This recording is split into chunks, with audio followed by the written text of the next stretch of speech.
So I'm back again doing a YouTube video. It's been a while, but I've been busy doing my uni assignments and they're taking up all my time at the moment. So I'm sorry.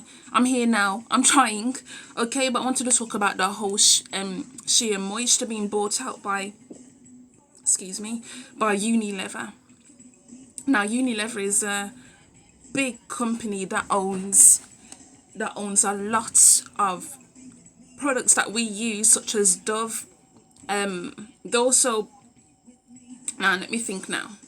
So Unilever has bought Sundial, which produces Shea Moisture.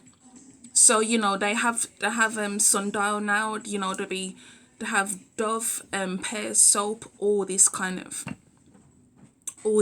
of products and companies they now own, and it's all under one big umbrella, Unilever. Now I don't understand what it is with black owned companies who are always letting white people put their hands into their business. Every single time they was letting white people put their hands into their business. And it's making me think, like, come on now, are you serious? Like, are you actually serious? First of all, no one knows what's gonna happen now that Unilever has bought Sundial, which manufactures Shea Moisture. No one knows what's gonna happen, but I'm seeing it from the point of view as this happens quite a lot. Whenever a black owned business starts rising, like proper rising, starts being more, what's the word, incorporating of other ethnicities, not just what they planned to do. Because with Shea Moisture, their products were originally marketed at natural haired black women and black men. So if you're a black man and you rock an afro or cane rolls or whatever, you can use these products as well. And if you've seen the latest Shea Moisture advertisement, I think it's the one they have a beard grooming range. So they had a lot of black men and white men and all this kind of stuff, and all these different kinds of men in their videos. So yeah, that's what they did in their latest Shea Moisture video. And so now they're being more inclusive of other people. And that's just like, alarm bells going off in your head, making you think, so this is why that whole Shea Moisture advertisement months ago, where there was when they had mainly white women in advertisement talking about, I can never find anything that works for my hair, but Shea Moisture is so perfect. And I'm thinking to myself, you, a white woman, can't find anything for your hair? Seriously? When the whole friggin' world is for white people. The whole world is for white people, and yet you mean to tell me you can't find a single product in the market today that doesn't work for you? But yet black women typically have to struggle much harder just to find shit for us. I'm supposed to be buying this. Me? Listen, I am not one to mince my words. I will tell you the truth. The truth is, the matter is, I'm not racist at all. But the truth of the fact is, white people have everything catered to them all the time. That's what they have. Everything catered to them all the goddamn time. And you mean to tell me that this white woman in this advertisement, it's not against her personally, because I know she's just been a spokesperson for the advertisement. But at the end of the day, it's not like it's the first time we've heard It's not like it's the first time that we've heard white people say these kind of things. I can't find anything that works for me. It must hurt you so bad that you can't find anything that works for you, but yet me as a black woman have to dig much harder just to find one freaking item. And then if that does not work, it's not as if I can just go back to the store and get something else. That easy. I have to keep using that product till it's finished, because honestly, I cannot afford to be throwing shit away like that frivolously just because it does not work, unless it has ingredients in it that I don't need to be putting on my hair. But yet white people have so many things. You got that what's it called? You got Oisy Moisture, and you have the ORS brand. I mean the ORX brand. You have those products that are basically designed for your hair. But you mean to tell me you're going to sit here and complain that you can't find a single product that works your curly hair? And let's talk about curly hair. See, your curly hair look damn near straight, but yet my curly hair is more coily, kinky. So think about it now. The majority of the products on the market today are basically for women who have straighter textured hair. There's not a lot of products out there for black women who have more coily, kinky hair. And well, to be fair, it is getting better, but that's because black people themselves are marketing their own brands, making their own stuff. For example, like Ali K Naturals, let me think now, Ali K Naturals, Love Row Naturals, I believe, what's it called, Morale Organics. They're also black owned. There's a lot of what's it called, Camille Rose, I think it's called Camille Rose. They're also black owned.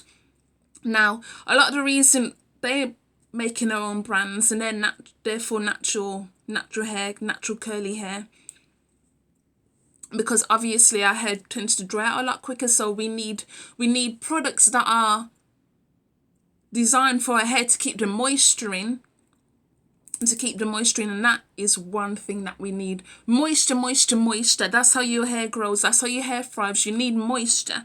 As soon as you let it go dry, that's when you'll see poof, your hair breaking off like nobody's business. And this is one thing I'm learning in my journey, but that's another video anyway. But this is what I'm saying. So to see in an advertisement a white woman complaining that there was nothing for her is such a big slap in the face. It's like, for God's sake. Black men have been screaming for inclusivity for years, but you don't want to acknowledge us. But now white people are coming into our spaces, and we're supposed to include them in everything, when yet they've been working so freaking hard to exclude us from everything. But you want to be involved in our shit, is basically what they're saying. You want to be involved in everything that we do. We cannot survive unless white people are involved, is exactly what I'm seeing with why Unilever has decided to buy Shea Moisture. You saw what was happening, and you're deciding now, oh yeah, you can't survive by yourself anyway, even though you're making money. I mean, this black guy who owns Shea Moisture, he's not a poor man. That man's made enough money. You know how freaking expensive Shea Moisture products is, and you see the size of their bottles. Anyway, I don't buy Shea Moisture products because they're way out my price range. I don't even use Cantu products anymore because my hair does no longer like them.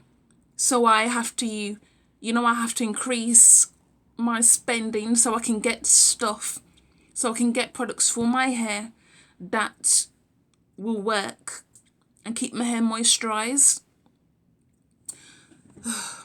But boy, Unilever is a perfect example of a white-owned company taking ownership out of black people's hands and saying, you know what? You no longer need to be by yourself. We will be right here. You know, the little hand, their little hand that they just put on your back anyway, and say, we're right here for your support anyway. And at the end of the day, they're not really supporting you. What they're doing is they're putting their hands in your company so they can take it over completely. Watch 2 months. Watch 2 freaking months down the line, the products will be changed even further. Now, a lot of people have been saying that that Shea Moisture products, the past year or so have changed to become a lot more watered down. And then when you see the advertisement of all those white women in advertisement, you would understand why they're a lot more water-based products anyway. You would understand why. But the thing is, even though we need moisture, and even though water should be the water, or H2O as it is in its chemical name, should be the first ingredient in a product, it does not mean we want it completely watered down to the point where your hair is damp. You don't want to have damp hair. No, we're not washing our hair, we're just trying to moisturize. We don't want it damp. No, thank you. But this is just craziness. I mean, really. How much more foolishness can we deal with, honestly? How much more foolishness can we deal with? Oh, Lord. Shea Moisture, why? Why did you let these people take over your company? This happens all the freaking time. Every time a black-owned company starts being lucrative and starts saying, we're making our own money, we don't want nothing to do with you, boom, white people want a chunk of that money as well. Do you honestly think this man who owns Shea Moisture is going to get a large chunk of money from sales? No. The white people will be getting the most amount of money. This is how they work it anyway. We give you a little, we'll take over your company completely anyway. We give you a little snippet of money each day anyway. But I don't understand how you can do generational wealth. How can we formulate generational wealth when we're letting white people in everything? This is what I don't understand. But these are just my thoughts anyway. This is just my little ramblings. People don't have to agree with them. I'm not really fussed, but this is just what I feel about this situation. So yeah, I'm going to end it here. It's at 11:44. So, peace.